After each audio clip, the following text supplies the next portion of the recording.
most of these have been textured. I've just done the silly and put the renders on my OneDrive. They're at home still, but most of these are all rendered.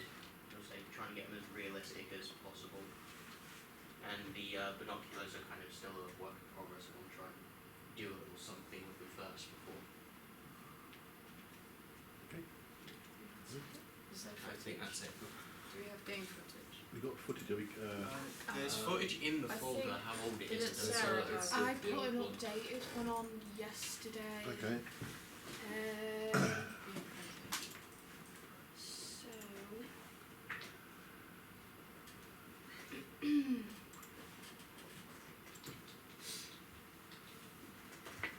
So I think that's it.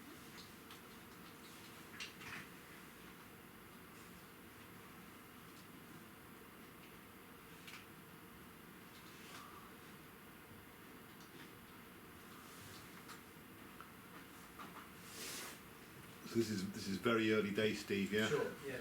No. So I think Chloe's put a couple of different routes up the mountain, sort of things for Yeah. sort of like level 1, level 2, sort of level 3 type of thing, and then we put in the river quite close like that for the nighttime stuff. Yeah. I think like Chloe and everybody was saying, when we even started putting the foliage and stuff in yet, so that's going to be totally populated with trees and ferns and God knows what. Next time you see it, it'll look pretty amazing. Yeah. And so the player will be reasonably restricted to sort of the paths that you've created to force them down a particular route. Is that the plan? I think that's the plan, yeah. Yeah. Is that in line with what you want, Steve? Well, that works well because it's that's what we would typically do: walk these transect lines, which are just paths through the forest. So we don't generally let our volunteers go wandering off into the forest because they want them to come back again. And so that works really well with mimicking what we actually do in the field. So that's great. What about the standard of the texture on the frogs and stuff like that? Are they recognisable? Yeah. So I don't know if we can skip back to the frog slide at all. But while you're doing that, I just want to say thank you so much. I mean, it's looking fantastic. And every time I see kind of like the next step of this, I get sort of quite jealous. I'd love to know how to do all this stuff. And it's a really brilliant mix of your creative and artistic talents with the sort of like the tech side behind this and your general project management. So yeah, absolutely incredible to see it at the stage it's at now. It's really exciting for me, and knowing how this can all be used. The textures on these are looking brilliant, and what it looks like in the game, obviously they're going to be kind of quite small, so by the time you're actually seeing them, I guess in some ways, kind of sadly, it might be lost, but it's incredible to think that level of detail is going to go into each of these things. But being able to have the when these records are opened up and you've got the modelled frog, and then there'll be a fact file that I think the plan is when I get off my backside and actually manage to locate all the proper photos of everything, you'll then have those, you'll be able to click on these and see the actual photo. For somebody playing the game and learning about, using it as a tool for learning about these species, that would be brilliant. They're looking good to me. Cool. I'd say that cane toad, don't be afraid to make it a bit fatter. They are big and chunky, so that looks like, could do with maybe a little bit of fattening up on that one. But the rest of them are looking good to me. We've got the salamanders there as well. Yeah, and what I noticed when I was trying to get these lists together for you, and I know that you've obviously had to keep moving forward, and so if my list doesn't match exactly the species you've ended up doing, that's fine. Like, Okay, cool. I did actually do a worm snake as well. Okay, yeah, brilliant. So if you've got a list of what you've done, And then if there are still gaps of things that you're still waiting, then have a look at my list and just kind of see which ones are kind of the next ones to do or something. But you've got it looks like you've got a good range. The key to this is just in the end being able to give the player the ability to find different things and learn a little bit about those species and eventually kind of understand that some of these will be more common in the game and some will be rarer, and that will be really useful for people to learn about how long you have to play the game before you found kind of all the rare species that we talked about. I think I may have spoken about last time about species accumulation curves, but it's something that we are in the process of doing ourselves for this park, and having surveyed it for sort of going on 20 years, we're still finding new species. So some things are really rare and are only found very, very occasionally using these methods. But yeah. What do you think of the snakes and the lizards? So I think so. We've got salamanders here that are all looking very salamandery. The tail for Oping Tomasi, you could probably make a little bit longer. They have a really incredibly long tail compared to the other salamanders. These are looking good. Probably you could. It's maybe difficult to tell from that angle. The vipers, so Bothrechus marchi and Serpent wilsoni, their heads a little bit kind of more triangular in that typical viper shape. So just kind of making sure that the back of the head is kind of a little bit sort of looking kind of triangular, like they're kind of like swollen at the back, because that's what they have their venom glands. Whereas the other species, the species that aren't vipers, they have kind of more of your sort of just a standard kind of snaky sort of head that doesn't sort of. I was going to ask you, Steve, the ones that live in the trees, what's the best way to model them? Do you do it wrap round a branch, or how would it? How would they typically be in the tree? So these guys, the palm vipers, they will very often be coiled up in either in a bromeliad or kind of on a branch, or tucked away kind of in the sort of like the nook of kind of where a branch meets the trunk. So often incredibly difficult to find because they're green and they'll wrap themselves up in the green bromeliads. But yeah, so they will normally, when you see them, they'll be coiled in some way, and often with their head sort of kind of ready back in that typical striking pose. That's what the vipers tend to do.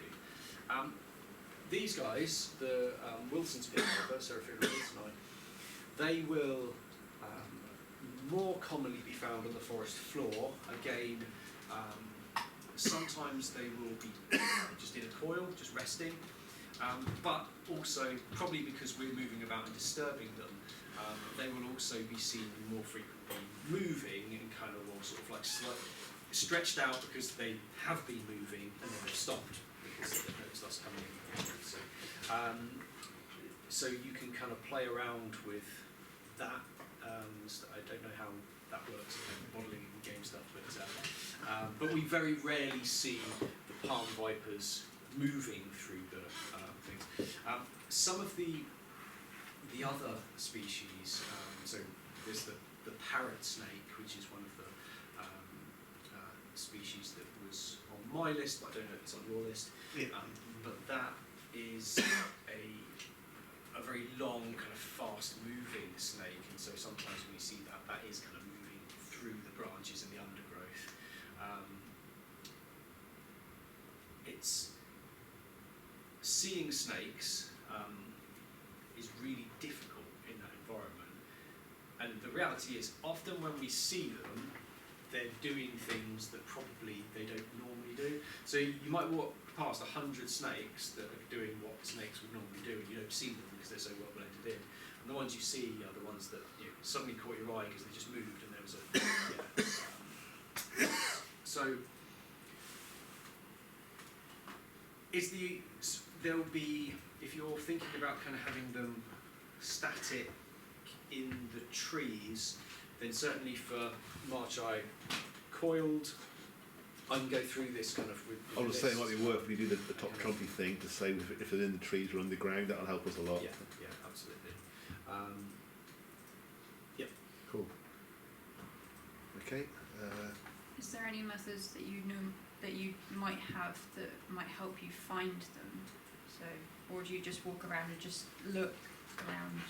So for the snakes, and so our methods, we'll go on daytime transects where we're walking that transect route slowly with a group, and everybody's just looking out to kind of the side, looking up, looking down at our feet, and when we're actually doing it, our encounter rates are pretty low. They're going to be much lower than sort of what you'll end up having in the game, and so you might on some days go out and do like a two kilometre transect, and along that you might only find a couple of lizards and a snake if you're lucky, but it really is just, we're not going through and sort of tearing the environment apart. We're maybe lifting logs with a snake hook, kind of just to look under, so we're not putting our hands down, but we're sticking to that trail, the transit line that we're walking. What about when you're doing the nighttime one by the river? Would the frogs actually be sat on rocks? Would they, or be swimming about? Or? Yeah, so the nighttime ones, we are walking either just on the banks of the stream or in the we walk down the middle of the stream, shallow enough that that there are bits where it gets deeper, but you can kind of move between the rocks and the kind of the shallow bits. So we're walking down the streams or up the streams, and the frogs are sometimes they're sat on the rocks in the stream, on the rocks at the edges of the stream, or on the leaves and branches of the understory foliage that's kind of around. Sometimes you'll get little kind of islands in the middle of the stream where you've got trees, little small trees growing up, and the river's kind of going around, and so they're kind of everywhere. But on what we tend to find from maybe a metre or two above head height down to absolutely sort of water and ground level, but that's just because that's generally what we're able to search. So they're probably using habitats that are higher up as well, but we don't see them because it's difficult. So we're stumbling around with our head torches and and just looking for those telltale shapes of frogs and salamanders on the vegetation. So you'll often get frogs sitting on these you get kind of nice broad leaves, things that kind of like will kind of go over, and they might be just sat right in the middle of that. Sometimes they're tucked into the bromeliads, and you see them kind of popping their little heads out. Some of the bigger frogs, like Plectrophylla exquisita, you get them sitting on branches or perched on them, sort of ready to hop off into the water if they're disturbed. So again, with that, if you can just give us like a little simple indicator where we might find them, that'll help us place them when we come to do that. Yeah. Cool. So that's my task, which I'm been delayed with, and but my priority now is, now we've got that list, and we just need to make sure that we match up our lists between what was on my list and then maybe modifying that based on what you've already modelled, so I know which sheets to put together. But in fact, have you gone through and picked your 10 for? I think Rebecca. I think we got 10 of each chose. I think is it just 2 off the list we haven't got? Is it? I don't know about the snakes because Ben's doing that. Uh-huh. I've got a list of everything, every frog and every salmon and every lizard. Okay. So I think we're We've getting got a list of everything. Yeah. I think the one. It was just the one model that I made that happened to be not on the list Yeah. because you just got the list today. Yeah, that. So I think the ones we've done already are pretty much on the list, I think. So yeah, brilliant. And you know, if it's a case of switching in and out, you know, there are within each group there's 3 or 4 that are kind of like key ones that I think we discussed. Yeah, the rare Salamanders ones, you do yeah, them all anyway, so that's easy. the I think- salamanders come out at night, do they? Or are they daytime or both? Nighttime, More okay. nighttime. Yeah. Okay. If you start flipping over logs and things and turning over the leaf litter during the day, you might find them hiding under there. So you do see them during the day as well, but they'll be more active at night. Pretty much everything is more active at night, with the exception of some of the snakes are definitely like this green racer. They're a very fast-moving snake. They'll sit out in the sun, wait till their body temperature is nice and warm, and then they zoom about, chasing down lizards. And lizards are also active during the day, quite a lot more. I was going to ask, in relation to students actually using this, is it better to have like a timer, or just let them get on with it and stop it when they want to stop it and get register the score, or like a set time period to do it, or what?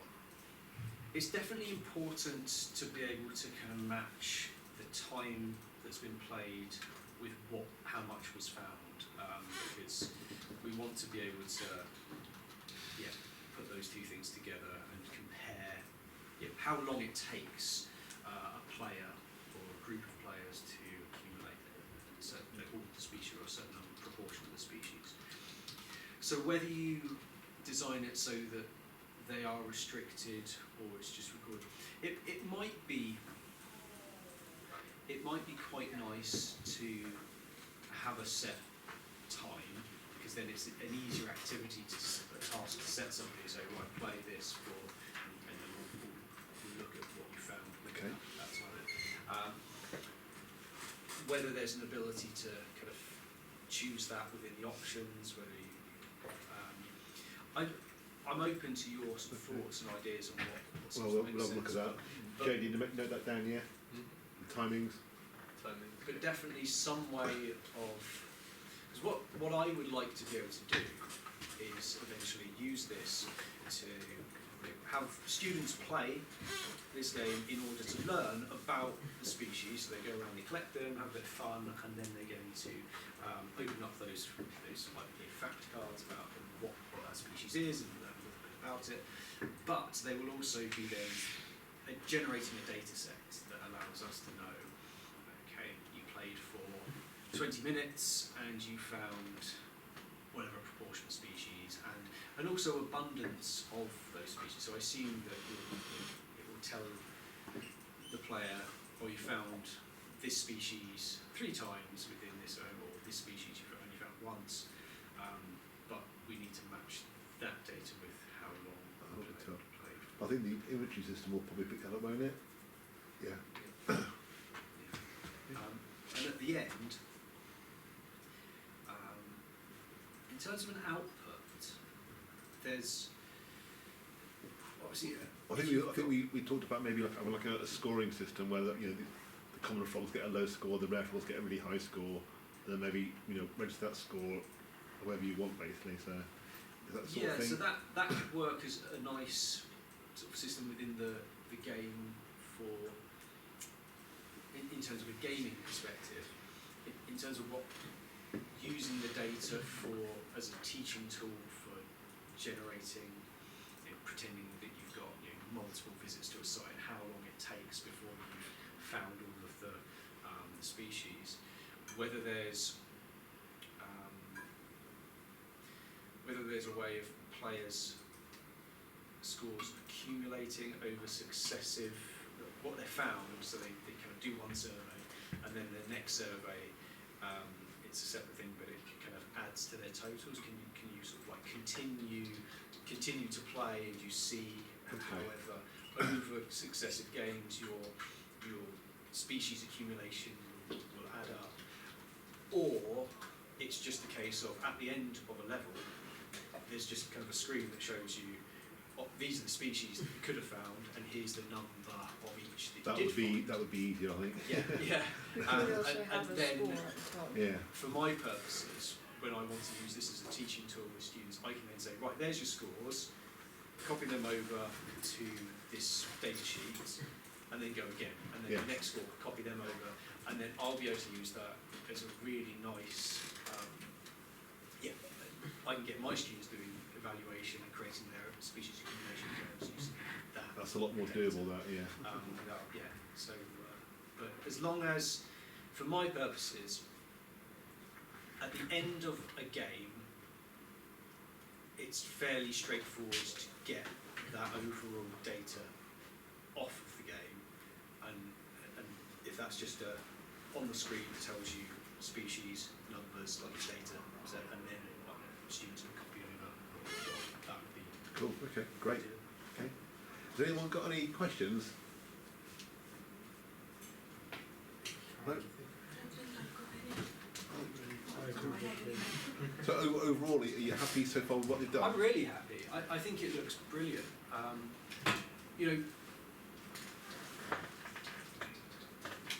I think there's no requirement for it to look exactly as it is in Honduras. You know, it doesn't have to be exactly modelled on Basecamp and kind of the same routes or anything like that. The fact that you've taken the photos that I've given you and you've created all these things that I'm looking at and thinking, oh yeah, that reminds me of exactly what it looks like in Basecamp. That's great, that's brilliant, because then when I show it to colleagues and people that have been out to Kazuko, it will resonate with them a bit more, and for those students who do end up using it and potentially going on a Honduras trip, it just makes that kind of whole connection better. But it's great, you know, it's absolutely fine to have a bit of artistic license with this.